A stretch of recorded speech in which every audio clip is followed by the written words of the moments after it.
मुख्तलिफ मुल्कों में गैर कानूनी अफगान बाशिंदियां के खिलाफ क्रैकडाउन, तुर्किया में गिरफ्तारियां दी नवी लहर, यूरोप में अफगान बाशिंदियां की इंसानी स्मगलिंग वड्डे सिक्योरिटी चैलेंज की सूरत में सामने आ गई। अफगान जरीदा अफगान इंटरनेशनल के मुताबिक तुर्क हुकाम ने गैर कानूनी तौर पर तुर्किया तो यूरोप जाने की कोशिश उत्ते 24 अफगान बाशिंदियां गिरफ्तार कर लिया।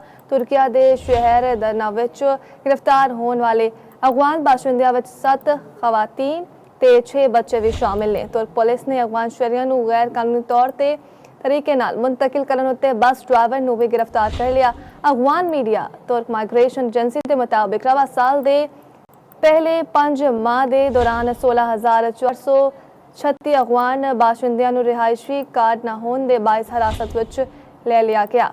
2 रोज़ कबल पोलैंड हुकाम ने भी गैर कानूनी तौर पर मुल्क में दाखिल होने वाले 15 अफगान बाशिंदियां को गिरफ्तार किया।